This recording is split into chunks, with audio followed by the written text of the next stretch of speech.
as you know, we've been working through this idea to initiative material. In August, we sort of did an overview. In September, we dug into the market transformation theory and logic models, and that really included, the research, the undergirding research of product assessment and market characterization study that fed the development of the logic model and the theory behind that. So that was shared. Today we're going to talk about market progress indicators, and Karen's going to show a little bit of how these two things connect. In November, and thank you, Jeff, for the suggestion. So that was good. And then in November, we're going to be focused on cost effectiveness and evaluation plans. So these are the last pieces. That's a very shorthand description of market forecasts, total systems benefits calculations, um, and budget. So, there's a lot in November that we're going to still be unpacking. You all will receive these final drafts of the MTI plans in the packet before that meeting to review. And then, like I said, we'll be discussing at the meeting, but I'll talk a little bit more about that at the end. Next slide. Okay. Any questions about anything so far? Want to address? Okay. Well, now we're going to get into it. We'll get into the meat of it and the interesting part. So, like I said, Karen Horkitz, lead market research and a lead for market research and evaluation at CalMTA, and then Elaine Miller, who's our senior manager of strategy, are going to, again, want this to be a discussion. If you guys have questions, just raise your hand. We'll bring you in. We want to make sure that that we spend this time for you to gain understanding of the MPIs that we're looking at for these initiatives. I want to just before I go there, Karen, looks like Cyan joined, so I wanted to give her a chance to introduce herself and her organization. Yes, hi, Cyan Dandridge. I'm the executive director of SEI. We build leaders to drive and accelerate climate solutions, primarily through education and workforce development. Thanks. Thank you. Okay, and Peter Miller. Hi, Peter Miller, and I'm a consultant. I'm representing Natural Resource Defense Council, former staff member there, and glad to be able to join today. Thanks, Peter. Okay, all right, Karen, you're on. Okay. All right. Thanks, Stacy, and thanks for the intro. So, as Stacy mentioned, this is kind of like part two of picking up where Elaine Miller left off on September 19th. She shared with you the program theory and logic models and walked through the strategic market interventions and theorized outcomes, but we didn't have sufficient time at that time to talk about how we are going to track and measure market progress. So that is the focus of today, to take it to that next step. So you can go ahead, Takwa, to the next slide. Here's the game plan. I'm gonna do like a 5-minute connect the dots set up here, what we're doing here, why it's important, and put it in context of our whole timeline to get to our application. Then I'm going to start with room heat pumps, do a quick recap of what Elaine showed you last time, very quick. And then what we're going to do from there is I'm going to take you through a synopsis of market progress indicators. Just so you know, there's like over 20 market progress indicators for each MTI. And we kind of collectively decided that it doesn't feel like the right forum here to walk through one by one, in detail, though you have that information. So what I'm going to do instead is I'm going to do a synopsis. Then I'm going to do a couple detailed examples to show you with milestones what they look like. So it kind of orient you, for those of you who want to dive deeper, it will orient you to that additional information that's there. And then we'll have a discussion for room heat pumps, and then we'll repeat the same thing for induction cooking. Okay, so just a real quick recap. You guys have seen this before back when we were doing the evaluation framework. We talked about like how critical evaluation is. I think everybody already believes that. You'll notice over there on the left side of this slide, performance against progress indicators and goals established at the time of MTI adoption we really need to support accountability and ongoing investment decisions. It also supports the success of the initiative by making sure we're tracking things in real time and making course correction as needed. And by building trust, it's really important. Partnership and collaboration is key to market transformation. So just to recap on why this is important. And if you go to the next slide, again, from the evaluation framework, we said, look, we're going to follow best practices for market transformation. And there are certain foundational principles that, kind of guide everything that we're doing here. And you see that the first one is unambiguous market progress indicators and goals and metrics that need to be established up front. The second one here kind of touches on that as well. Theory-based evaluation, and that means kind of what Elaine started last time, the clear program theory and logic models. And then in those logic models, when we talk about anticipated theorized market outcomes as a response to our market interventions, we have to have market progress indicators associated with those. So yeah. Okay, so this is like a highly summary kind of version of the key parts of a logic model. I almost put up just a quick glimpse of the detailed logic model, but I don't think you guys need to see this on your screens, a lot of detail. This is really the big picture, and it kind of puts in context what we're going to talk about today. So, the logic model starts by identifying the market conditions, market barriers and opportunities, the interventions that Elaine took us through on September 19th. From there, the first thing that we see are what we call outputs. I'm going to define this further, but this is basically, once we're approved to start deployment, there will be outputs from the work of the team. So things that are work products. And then as we get into the market and as a little bit of time passes and we're doing our work, we will begin to see the market respond. There will be short, medium, and long-term outcomes, again, which you saw in the logic model that Elaine took you through last month. And then ultimately, the ultimate impact, the ultimate result that we're looking for in the market. So again, just a reminder, today, we're really focused on this right-hand side. Or in the logic model you looked at, it's the bottom, top to bottom. So this has come up many times about defining terms. So I'm going to start by defining terms here before we dive in. So outputs, I just mentioned a moment ago. Outputs are really the work products from the CalMTA, MTI team that are associated with the market interventions or activities that we'll be doing. So, that could be like engagement, things you would look at our documentation to see, did we have those meetings? Did we produce those materials, et cetera? But it stops short of the market's response.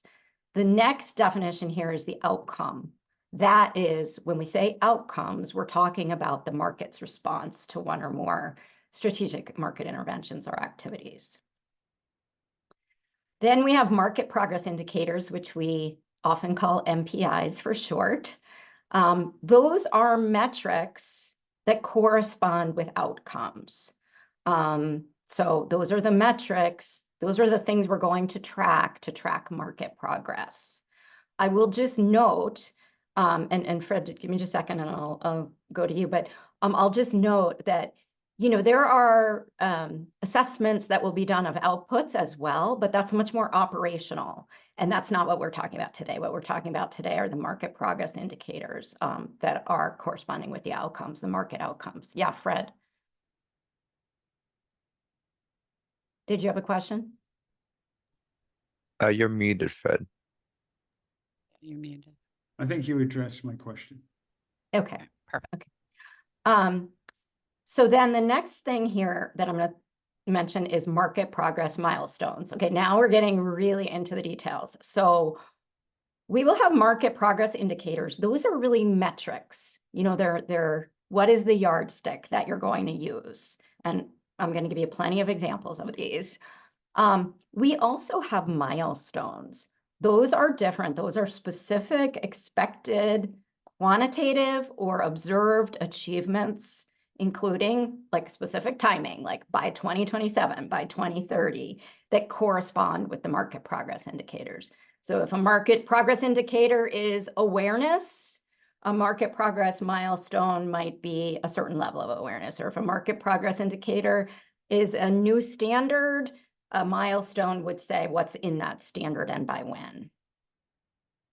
And then lastly on this slide, we have equity metrics. So an equity metric is I'm using that term to mean a market progress indicator or milestone that is used to measure equity.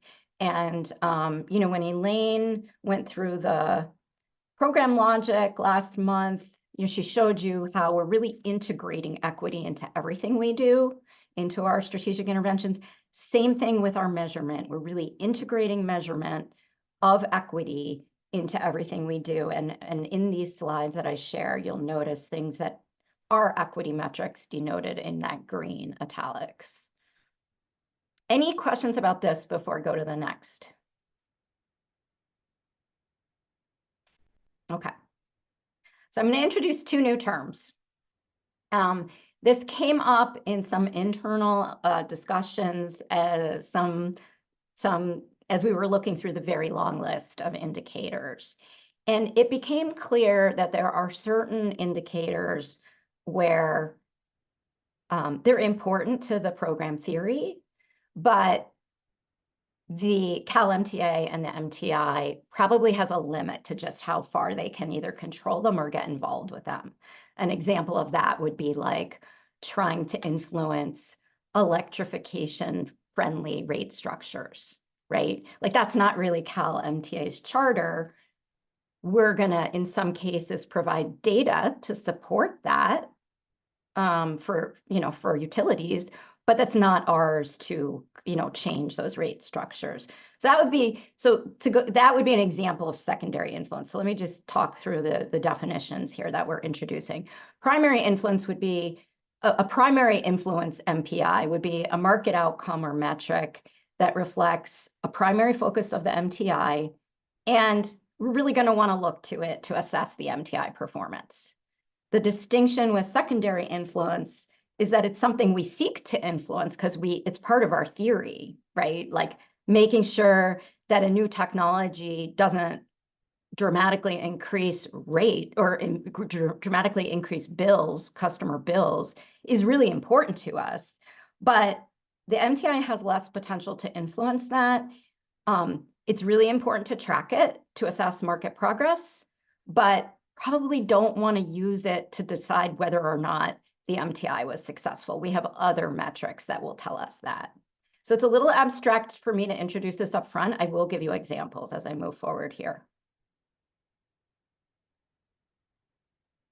Okay, this is the last part of the intro here. Oh, Fred has a question. So does Carol in there. Okay, so Fred, you're asking about, can you repeat your question? Or that you typed? The way you're using these is CalMTA has primary influence or has secondary influence, right? Yes. Or are they used with respect to the entire MT initiative, including collaborators, which might The include way state I'm using agencies? them, Go ahead. the key distinction I'm making is how you all who have a responsibility to make, to judge how well the MTIs are performing. It's to distinguish the metrics that should be used to judge the MTI performance versus those that we should track. We absolutely should track to judge market progress, but that they shouldn't necessarily be used to judge the MTI performance. That's the distinction.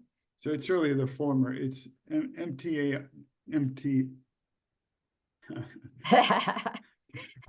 You guys had primary or secondary influence is what we're saying within the framework of what everyone else did. We're saying it's a different standard of assessment. Like if you think about evaluation, which is sort of my lens and your lens, it's a different standard for evaluating the success of the initiative. So it's important. We don't want to drop it. We don't want to not have a metric that's tracking what's happening with rate structures. But we also don't want to say, oh, this MTI isn't successful because California didn't adopt new rate structures. Instead, we'll watch the market adoption. We'll watch other metrics, which I'm going to get into here in a minute. Is that, what I would suggest is maybe as I give the examples, let's bring up more questions then, because this is still just very abstract. I think the examples will help illuminate. Yeah, that's a good idea, Karen. And then was there one more question Yeah, from Carol. from? Carol Yin. So it's, what about MPIs that reflect the overall evolution of the market, including any primary, secondary, and non-CalMTA related influence? Yeah, I think we would be best off to get into the metrics. I And agree. then can we bring that Examples. question back afterwards? Yeah. Okay. It'll be more clear. Yeah, and I think, we'll probably have a little bit of time at the end, during the public comment period. I mean, public comments are typically intended to just be statements, not necessarily discussion. But if there's a point of clarity, I think, we can potentially respond at that point. Yeah, so let's dive in. I think that's, oh, wait, there was one more timeline. Yeah, let's go to the next. And I think this is the last kind of part of the intro, the next slide. Okay. I just want to put this in context. So right now, so first of all, for anyone who didn't see the announcement of this, we have seeded and launched the evaluation advisory group. If you remember back to the whole discussion of how we were going to have the advisory group, they are on board. They currently have the draft evaluation plan in their hands, right? We're not sharing that with this group yet because the structure we set up is to have those. We were very fortunate to get 3 outside, very excellent experts with decades of experience who will be reviewing those evaluation plans and then providing feedback on October 31st. Jeff, did you want to jump in with a question? Yeah, just can we know who these people are? Yeah, oh, absolutely. It's been announced, right? Yeah. I didn't see it in the packet, so sorry. Yeah, we didn't put in the packet. I'll forward to MTAB the sort of announcement, but if you want to say who they Sure. are, Karen. Well, it's our very own Fred Gordon, Raphael Friedman, whom some of you may know, was at PG&E for a long time. And Alex, I'm spacing on her last name from Illum. Alex Oh yeah. Dunn, thank you. Yeah, Alex Yeah. Dunn. Sorry. Okay. Alex Dunn, who also has a tremendous amount of market transformation experience. She was at Research into Action for a while. She's at Illum. She's done a lot of work with NYSERDA, so she's got a great background. So yes, Thank sorry you. about that. Okay, and then so today, 1025 the pink, we're sharing MPIs. We're not sharing the whole evaluation plan because we think the most use of this very limited time we have together is like, let's let the evaluation advisory group do their job, give us feedback, and then we will have the final draft of the evaluation plan, which is Appendix F of the MTI plan, at the same time that we're sharing the MTI plan with you on November 14th. Then at our next MTAB meeting on November 20th to 21st, any questions that you have, about those details, once you've had a chance to go into them as far as you want to go into them, we will have a discussion and opportunity to address those in November. So really today, the MPIs are one part of the evaluation plan, but it's not the whole thing, right? It's just we're going to keep this at the high level because we know we have a couple of people who really want to dive deep, like Fred, who's going to be on the, who's on the advisory group. And then we have, other people, I think, we just want to paint the big picture of what we're doing here. So, this is Stacy said at the beginning. So with that, let's move forward with room heat pumps. So I'm going to start with that synopsis. Oh, no, I'm not going to start with the synopsis. I'm going to start with the recap. Go ahead, Takwa. of what Elaine told you very quickly. I'm not going to spend a lot of time on this. This is exactly what she showed you in the September meeting. So room heat pumps could fill a critical market gap. It's a relatively new class of products, but there's a big gap in the California market, both from a climate perspective and from a form factor perspective. So in California market is dominated by slider type windows. And right now there really aren't any window type products that fit slider or casement windows. So sliders and casements make up, like 3/4 of the windows in homes right now. So really, shorthand, like there's no product that meets the California market from the window type.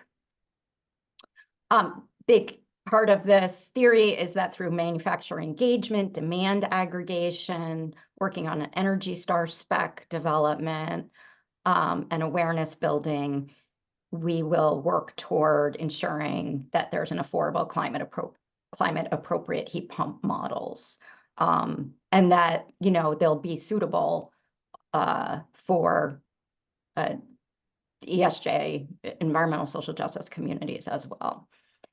This will add to California's goal, and long term, we're also looking toward influencing manufacturers to bring products that have air filtration capability and use of natural refrigerants. Go ahead to the next.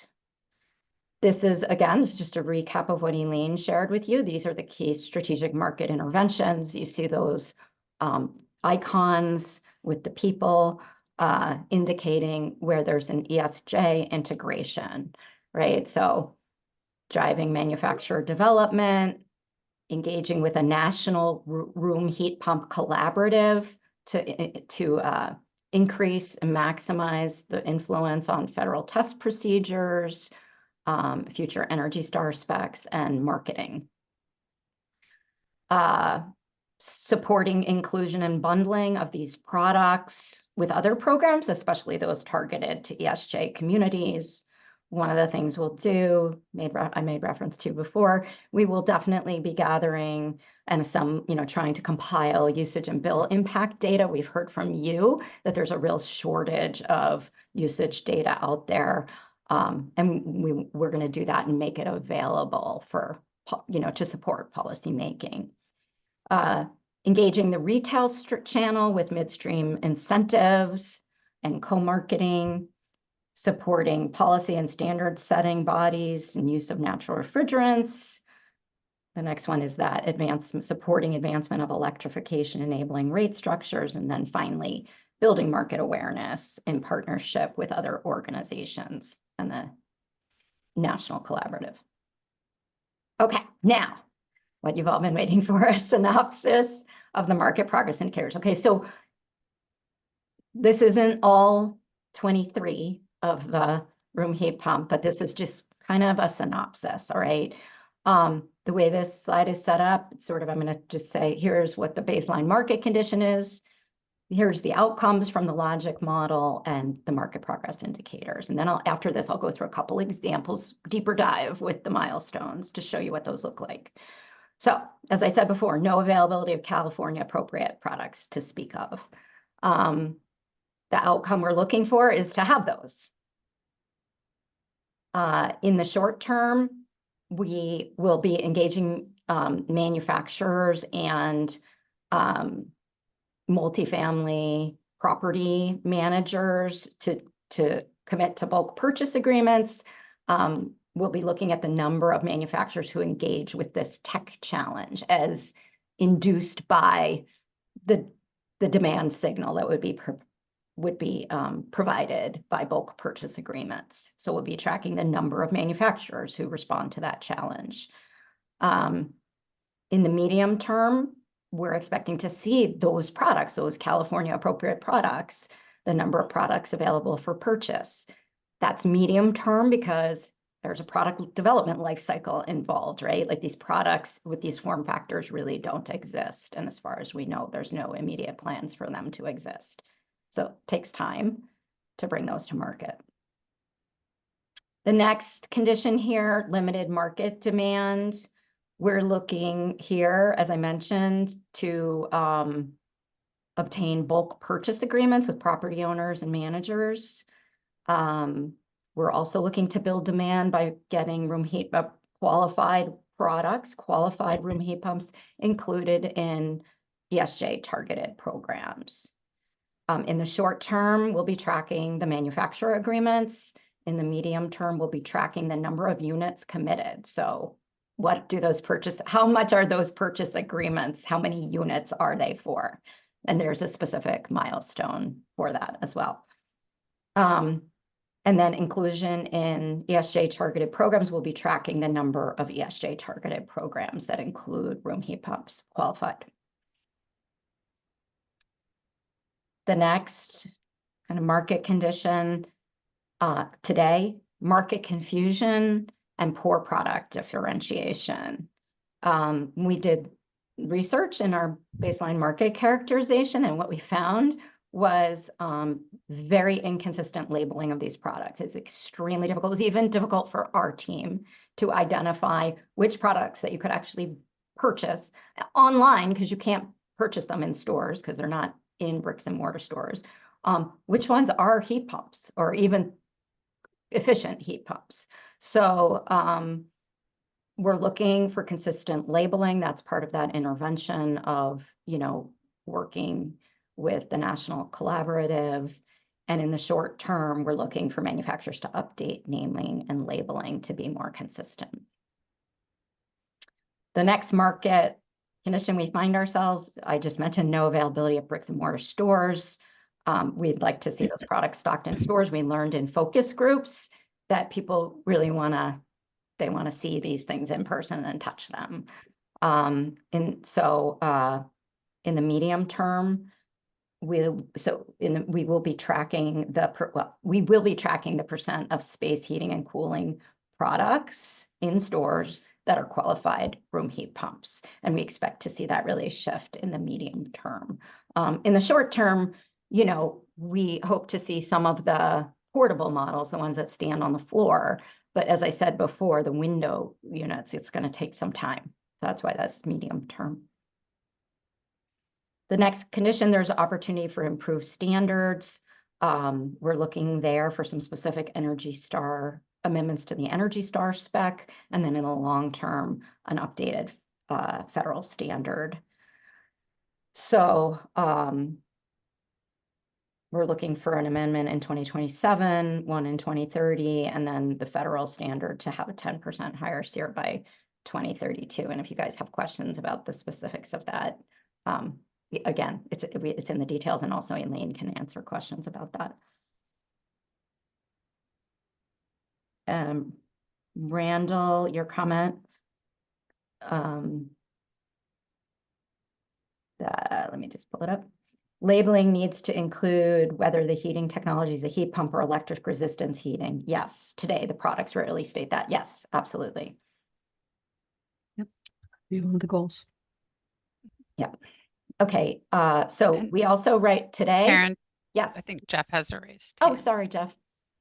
Yeah, with regard to the product market confusion / poor product differentiation, I'm wondering if Energy Star specification amendments wouldn't also address some of that.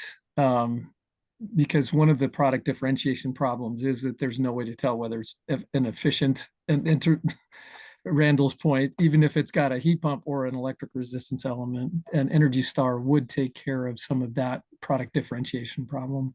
Yeah, they would certainly have the seat at the table with the collaborative and be, part of that conversation to align messaging and what these things are called. Yeah. So I understand it's hard to draw lines on the logic model, because this is like multiple lines going to the same thing. Yeah.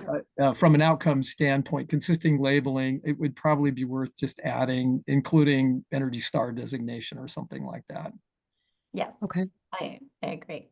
I agree. And yes, I also agree. It's been very difficult. We have all been grappling with the sort of non-linear, trying to present linearly some information that's not linear. So thank you for that. Welcome to the messiness of market transformation, right? And we just had a call this morning with a manufacturer on this subject, and it was pretty interesting that they haven't really thought too much about it yet. It's pretty interesting. Some work to Okay, do there. Work to do, yeah. so next, and not surprisingly, these next two are kind of like these macro conditions, right? Like there's limited market awareness of this product. Not a big surprise based on everything that we just have been talking about, right? Like they're not labeled. You can't tell what they are. There's a huge gap in appropriate products for California. So that's the condition today. We will be looking for awareness of benefits and features and the products themselves to grow. This says medium term, but we'll be tracking this for the duration, the percent of decision makers, and that means both consumers and property managers through 2 separate surveys, aware of the technology and benefits. That's like 6 metrics. That's why it's a synopsis, synopsized into one thing there. Okay. Josh, So I'm Karen, sorry. you provoked like a game show, you know. Good, Okay, there's Fred. engagement. I'm Yeah, always there you happy go. with That's that. good. Fred, go ahead, and then Jeff. So I'm just wondering, is this limited market awareness, or there's increasing market awareness of a product that looks the same but doesn't do the job? Because, I'm seeing some more awareness of the portable units anyway, window units, not sure, but they're not very good. So, Interesting. I mean, But that may even be a those, fine point, but it might be important. yeah, that's good. I, Good I point. would, Fred, I would follow that up by saying typically what we would do in our practice would be market awareness of the qualified product. So that would mean the efficient product. Yeah. So Okay. market awareness needs to include that additional product definition in it. Okay. Good point. Jeff's That was solution, as usual, is more succinct than my question. All right. We can my- add that, I think. My question or comment was actually back up on the improvement opportunity for improved standards. So in the long term, you've got updated federal standard with 10% higher CER. But I think if we're going to be successful with this, we would want to have a federal standard include ultimately the heating side performance. And so that would involve a revised test procedure, some other things. But I think we need to target that in the long term. I realize it's not a short-term thing, but it's not just a more efficient cooling device, but an actual heating performance standard. TBD. Yeah, let me talk to the product team on that. But yeah, hear you on that. We'll see. Okay, and then the last one here, currently market saturation is very close to 0, close enough to 0 to call it 0. That we're looking for, obviously, the market share of qualified products, not the bad ones, to grow. And we will be tracking this as medium to long term, really just to reflect what I said before about, those window units are going to take some time to come to market. But we will be tracking this from the beginning, unit sales and qualified product market share.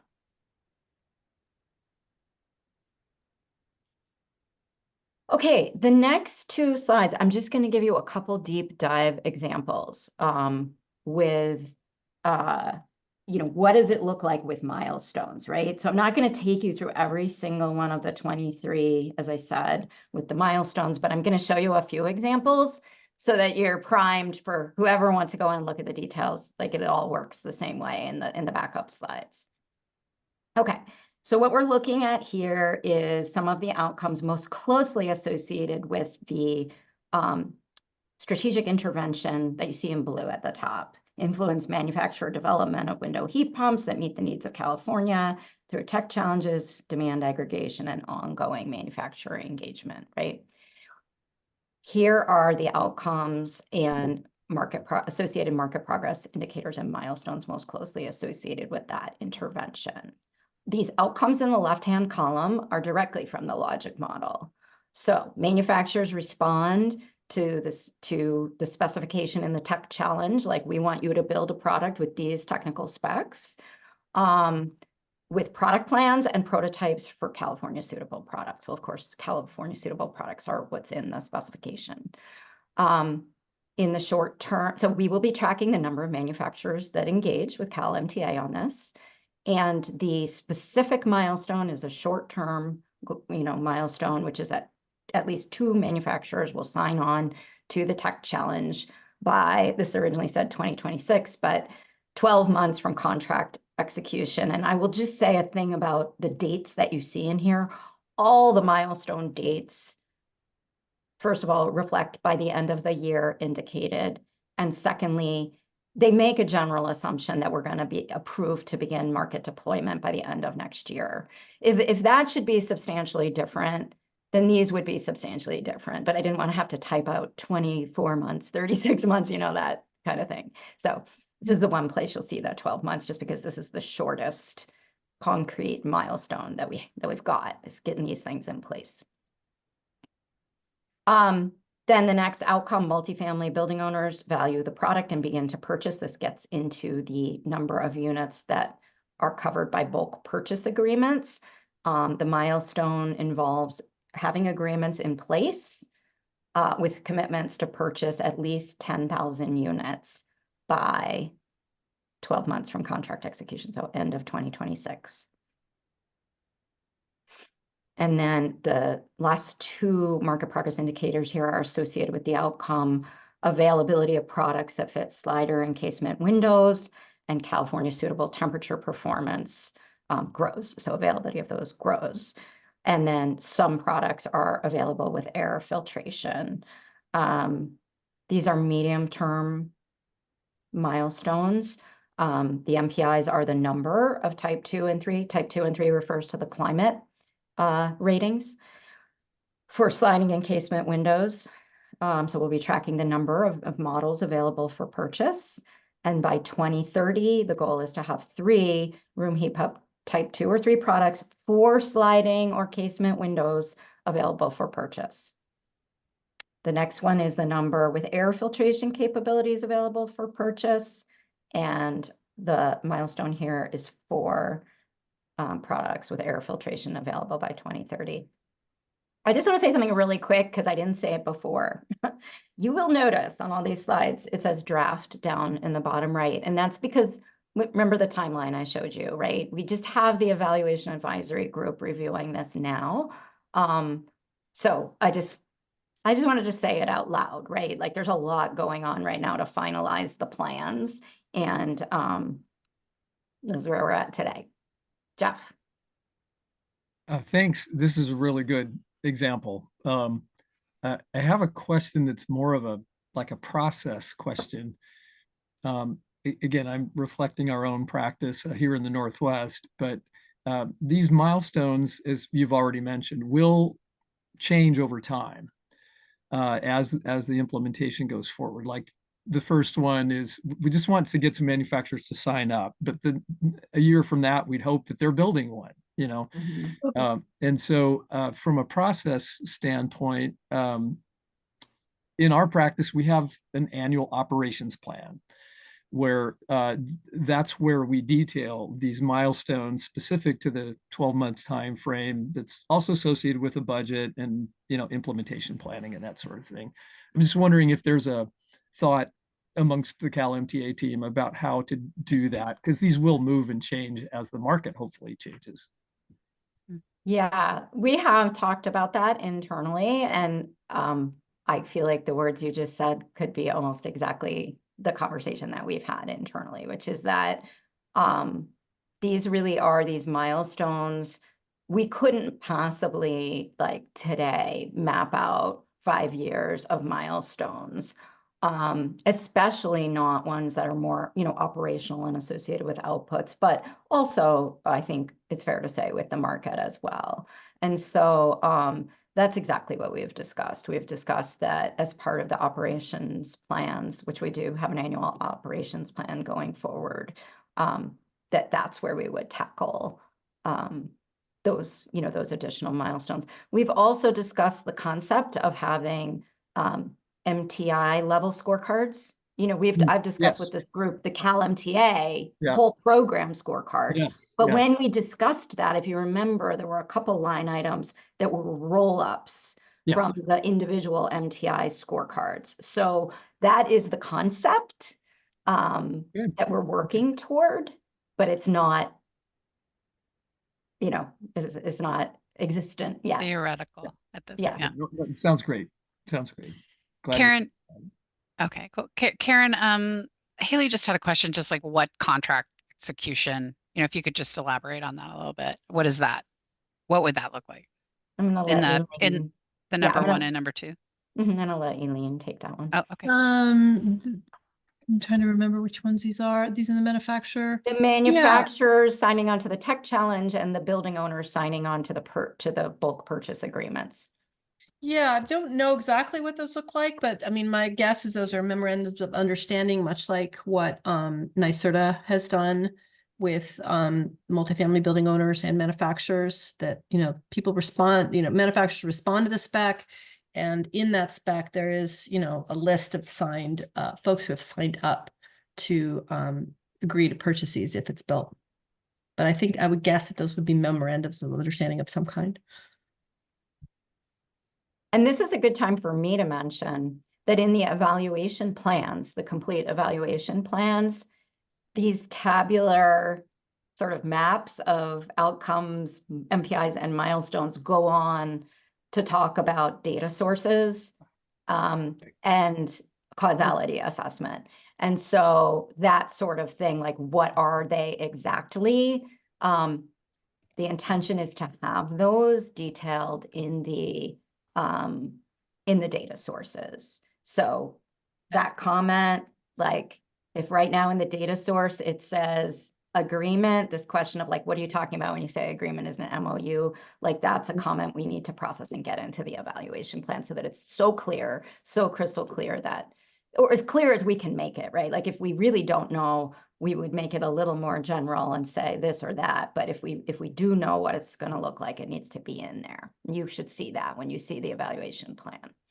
But I think what Haley was asking about the 12 months from, not what would the agreements with the manufacturers look like, but what's that contract execution? And I believe that is contract execution with the implementer, like once we are in implementation Oh. phase.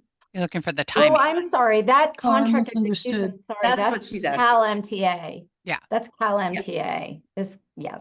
So Oh, what this okay, I said see. previously was by 2026. I thought you were asking about like, how do we know, what does it look like that the manufacturers I signed did on? too. Oh, I sorry, yeah. led you astray. Okay, so we would let an RFP, we would contract with the implementer, and then from 12 months from that point is when we'd expect these memorandums of agreement or understanding, as Elaine mentioned, would come into play. That's right. Just for clarity, we're not assuming that we can go immediately into implementation phase upon approval of the decision. We'll need some time, we'll be working on the RFP. To get the We challenge, will so. let the RFP for the implementer after we have the decision. Okay. Yeah, gonna and call I on- apologize because I think I was confused about that as well, Lynette. That makes perfect sense. We need 12 months in the market. It's not just when we're approved, it's when we are able to start because we have a contract in place with the implementer. I'm going to call on Peter in front in a second, but I just want to remind folks. So Karen, as she said, she's doing kind of a high level overview. But starting on, there's a link in the chat. And Alyssa, maybe you could put the link in again, just, I don't know, I'm trying to make sure that it's available to everybody. And it's also in the packet on the web page, which is the deck that Karen's showing today. And she's going to show a certain portion of this deck, but starting on slide 36, these, the detail that she's showing for each one of the sort of summary MPIs that she shared earlier in this presentation, there's the detail, right, that blows out more specifics around, what this expected outcome would be, what is the MPI, what's the time frame, et cetera. So there's more details starting on slide 36, and then there'll be, when the MTI plan is completed, there'll be even more detail. But this, is sort of a bit of a iterative sharing, I think. Thanks, Alyssa. So I just want to make sure folks understood that. Okay. I see 2 hands up, Peter and Peter. Fred. I'm not sure who was first. We'll go Peter. Peter first. How about? Okay. Oh, you're on mute. I actually think Fred was first, but Oh, okay. I can go quickly. And I think you just answered one of my questions, which was, what level of detail will we have for each of these milestones? What do we mean by products? How many products? Is that model numbers, et cetera?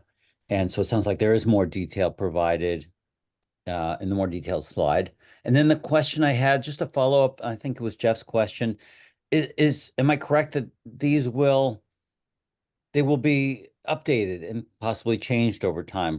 So for example, a 2030, particularly for the longer term milestones by 2030, will they be in 2027, 2028? You've got listed here 4 models, 4 products. I look at them like, is that a good number? Is that, is 4 an appropriate number? Is 6, 8, 10, 2? It's hard to know now because it's so far off and those earlier steps haven't been taken. So is it correct that those will be reevaluated, considered, possibly changed over time as we move forward? So what we've tried to do, Peter, is, as I said in my intro, we absolutely believe, we have to put some stakes in the ground, right? Because we have to be able to assess whether this MTI is making adequate progress. We have to be able to assess if the theory is holding true. Does that mean that we're not going to discover through ongoing evaluation work or market research that we were completely unrealistic about something? No, I'm sure that will happen. I'm sure that will happen in both directions, that we'll discover we were too overly optimistic about certain things and less optimistic than we could have been about certain things. But still, I think we need those yardsticks to fulfill what we said we would fulfill in our foundational principles. So during this whole period of the advisory group review, your review, during this period, this is really the time, I think, to identify which are the real stakes in the ground we should put in and stick by, and maybe not put in things that, the ability to predict this set of things just really isn't very good. And does it really matter anyway? And maybe we don't include those. So I hope I'm answering your question. Like, of course, things can change, but we do want to have this set that we can report back to you on and say, look, if something we find out was completely unreasonable that comes through the evaluation, of course, we're going to respond to it and we're going to share that learning. Did that answer your question? Yeah, okay. Oh, Karen, also, yeah, that, one thing you'll see in the detail, Peter, is we do have a baseline on this. Like there is one product right now that offers air filtration capability as an option, right? So that each of these have a baseline associated with them when we know it. Yeah, you'll see that in the evaluation plan when you get it. Fred.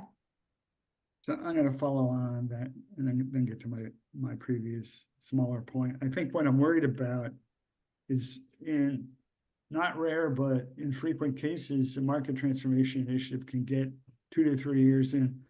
The nature of the product has changed. There is still a huge opportunity. It does not meet the description, the timeline, the technical specs, and yet there's still something important to do. And I worry a little bit in the California regulatory context.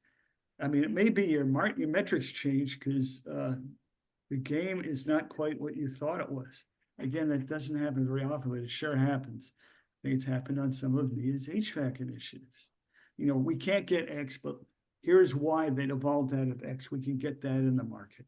Or it'll save twice as much, half as much, but there's still a viable market. It's just through the process of working with manufacturers and the supply chain to get a proven product. We have a different proven product, or we have a different market. We were wrong. This market can't take it. That market can't. Those things happen. And I don't think you can answer that today, but my concern is, well, are we going to have to go back to gate 1 and spend a year in a regulatory review process to rejigger the initiative? Or are there ways to adjust if there is still a related, relevant, viable market transformation opportunity? I think that's a huge question. I don't think you have to answer it now, but I think it's going to come up. Well, I will say this much. This is what I'll say, because I think we've introduced this idea. We didn't spend very long on it, but I want to bring it back because I think it's really important. You know, there's been discussion about keeping this group up to date, right? Quarterly as we go into the future, you know, no surprises, share how things are going. We're not envisioning something that doesn't exist in history, which is that, oh, we know everything right when we get started, it's all going to stay the same, right? Like adaptive management or ongoing continuous improvement, everything, you know, a lot of the initial slides and concepts we showed in the evaluation framework are circular for that reason, right? That is how market transformation works. I think the key is to know when you start what you intended so that those things aren't moving all over the place. And then to very deliberately be identifying where things are happening differently and where you need to course correct. And that's kind of that is our plan to do that and to report back, if you will, it's like variances, you know, to like, oh, we just learned a whole really important new thing. I certainly hope it's not, well, this isn't exactly how we planned it, therefore we're done. That is not the intention. The intention is, look, we laid out this framework pretty clearly. Here's what we've learned. Like, this is going well. This doesn't work the way we thought it worked. We recommend, or is at this point would be the third party evaluator would come back and would recommend some kind of change.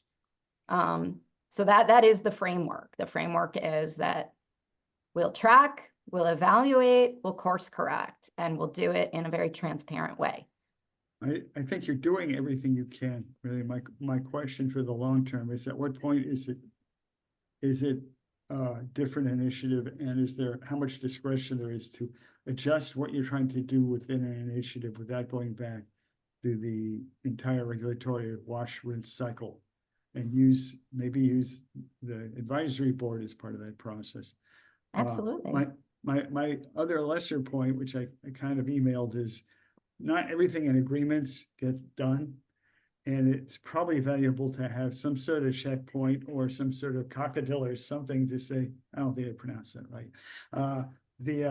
Say if you have an agreement in place to sell 10,000 units, how many got installed? How many got shipped and installed? Is this agreement working? Because sometimes you get to the point where you got something on paper and you never get it because of supply chain issues, changes in management, and so on. So it would be good to have some sort of outcome that says stuff actually happened, as opposed to it happened in contracts. You know, and whether there's a number of ways to do that within the milestone framework or the metric framework. It's just some way. That's it. Good point. Peter, did you have something to add? Yeah, just to follow up and be clear, I think this is the right approach, but I don't remember, Karen, if it was your point or Fred's that made up that I think is worth emphasizing, which is I think it's really important, even though we don't know in 2030 whether 4 is exactly the right, and we may want to change it over time. It's critical to get it down now because market transformation can suffer from the it's impossible until it's inevitable syndrome, where people will in 2030 all of a sudden there's 15 products on the market and everybody's like, of course it was going to happen anyway, we didn't do anything. Yeah.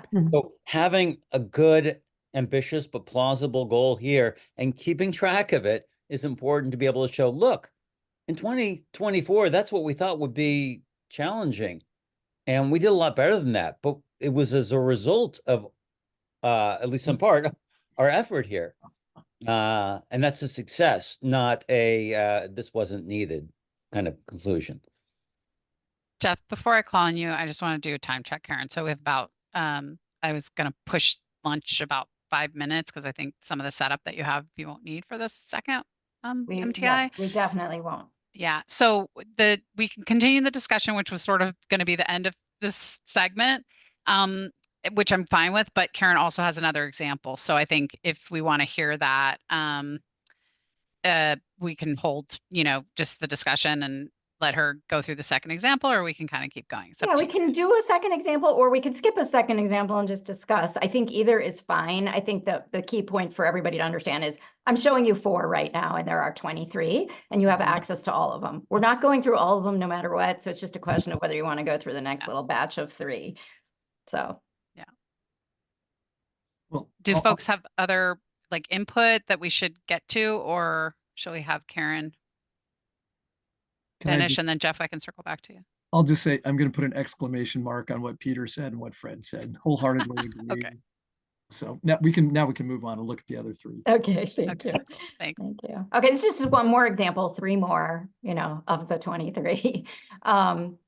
For this one, we're talking about the market progress indicators most closely associated with engaging a national room heat pump collaborative on federal test procedures for products suitable for California and for future Energy Star specifications. Doesn't say it in the blue here, but this also involves developing recommendations for labeling and product labeling and description. So for this one, we have a couple outcomes here related to the Energy Star specification, getting a spec that products that provide both heating and cooling, and for also for window and portable forms, not the case today. And then Energy Star specification update that includes separate tiers for moderate and cold climates. So you can kind of see how this is more of the detail of what I introduced in that overview, right? Like the details are here. The short-term one is the top, corresponds with the top outcome there. The goal is to have that specification amendment in place by 2027. And then for the separate tiers for moderate and cold climates, the goal is to have that in place by 2030. So those are the Energy Star. And Elaine, please let me know if I got anything wrong there. Okay. Then the next one is adoption of more consistent product labeling to help, improve the confusion. Like I said, it wasn't even easy for experts to identify which models were actually true heat pumps. So we do think that by 2027, the milestone here is that at least 3 room heat pump manufacturers adopt the recommendations of the collaborative to update product naming and descriptions. And as you noted, I believe it was Jeff who noted that like the Energy Star specifications should really be part of this as well. You don't get the Energy Star mark unless it's really a heat pump. And then the last longer term one here, because federal standards take much longer, to add heating to that the standards add heating efficiency. There it is. Not just cooling, and increased Thank you. stringency for cooling. And so the heating efficiency rating in place by 2032, and at least a 10% higher SEER by 2032 in that standard cycle. So this is just another example of sort of like the next level of detail. Looks like Haley has her hand up. Elaine. Yeah, so I find it so useful to have the really concrete examples, by the way, and to be able to talk about them specifically. So I am wondering about the extent to which MPI 7 is dependent upon MPI 1 on our previous slide. The which is a big manufacturers challenge. developing the products. Yes. Not really. Okay. They're really not. I mean, the first MPI is really about getting a product that meets the criteria of the window configurations itself, right? I do think there is a relationship between the predominance of type 2 and 3, which are more suitable for the California climate, and ensuring that Energy Star differentiates that in the future. So there's a relationship there, but I don't think that they're like hitched together at the hip. So would the shorter term component of MPI 7 really be focusing on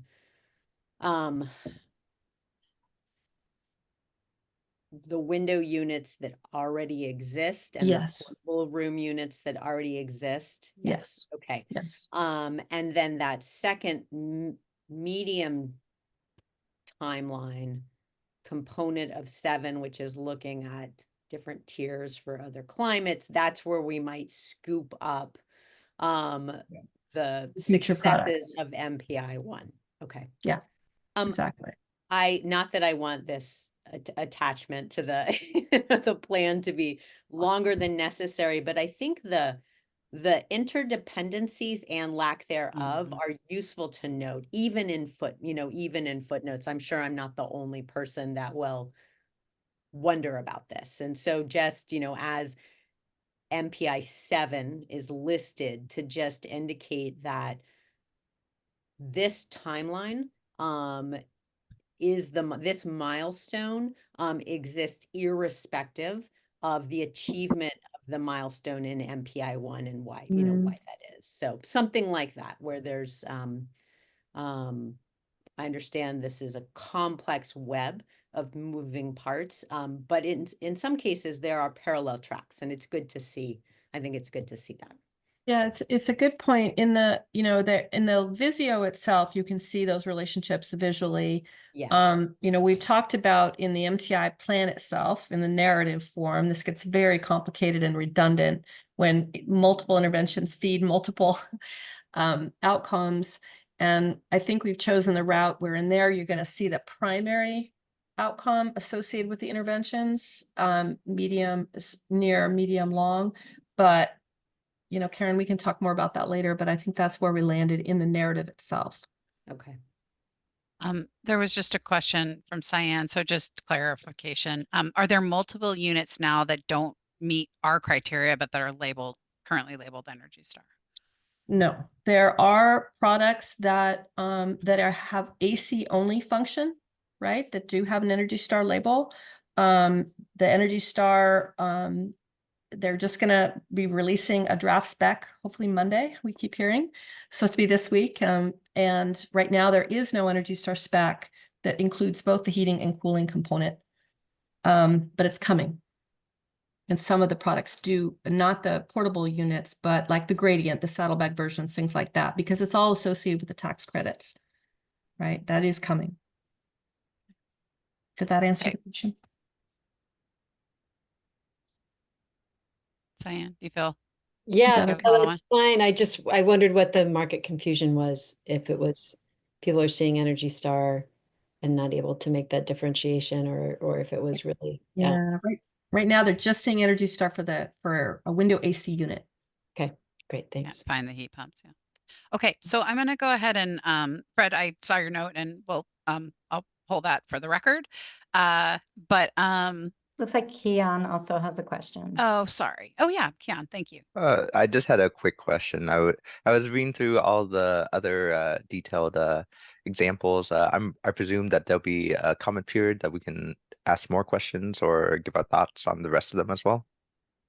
Yeah, and Karen just pinged me about that. So we will have, we were going to caucus when we take our break. We'll come back with a plan on how to handle that. But yes, I mean, we definitely want to make sure we're taking the time to cover everything, even if we can't squeeze it into this particular meeting. So Sounds good. yeah. Thanks.